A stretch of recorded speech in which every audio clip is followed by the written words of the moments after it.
Hi friends, இன்றைக்கி நம்ம பார்க்க போகிற ரெசிபி குழந்தைங்களுக்குலாம் ரொம்ப பிடிச்ச பால் பூரி தான். இந்த ரெசிபி ரொம்ப ஈஸியாகவும் இருக்கும், அதே சமயம் எல்லாருக்கும் ரொம்ப பிடிக்கும். இது செய்கிறதுக்கு 1 கப் ரவை எடுத்திருக்கேன். அதே கப்பில் அரை கப் கோதுமை மாவு சேர்த்து கொஞ்சம் உப்பு, 1 ஸ்பூன் நெய் சேர்த்துக்கணும். நெய் சேர்த்தா ரொம்ப வாசனையாக இருக்கும். நெய் சேர்த்து நல்லா கலந்து விட்டுட்டு தண்ணியை சேர்க்கணும். தண்ணி கொஞ்சம் கொஞ்சமாக சேர்த்து பூரி மாவு அளவுக்கு நம்ம பிசைஞ்சிக்கணும். ரொம்ப தண்ணி ஊற்றி பிசைஞ்சிடக்கூடாது. கொஞ்சம் கெட்டியாகவே பிசைஞ்சு அரை மணி நேரத்துக்கு நம்ம இந்த மாவை ஊற வச்சிடணும். ஊற வச்சு செஞ்சால் தான் இந்த உள்ள நம்ம சேர்த்துருக்க ரவை எல்லாம் நல்லா ஊறி சாஃப்டான பூரி நமக்கு கிடைக்கும். அடுத்து நம்ம பால் ரெடி பண்ணிடணும். பாலுக்கு நான் 1/2 லிட்டர் பால் எடுத்திருக்கேன். நல்லா திக்கான பால். இந்த பால் கொதிக்கிறதுக்குள்ளே நம்ம இதுக்கு தேவையான பேஸ்ட் ரெடி பண்ணிடலாம்.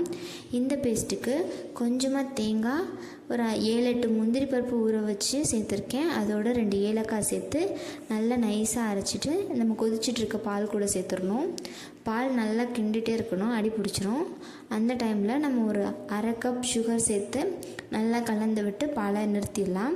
அப்புறம் நம்ம ஊற வச்சுருக்க மாவுலேருந்து கொஞ்சம் எடுத்து பூரி மாவை நல்லா பெருசாக தேய்ச்சிட்டு அதில் நம்ம ரவுண்டாக கட் பண்ணி சின்ன சின்னதாக போட்டால் தான் எல்லாருக்கும் பிடிக்கும்.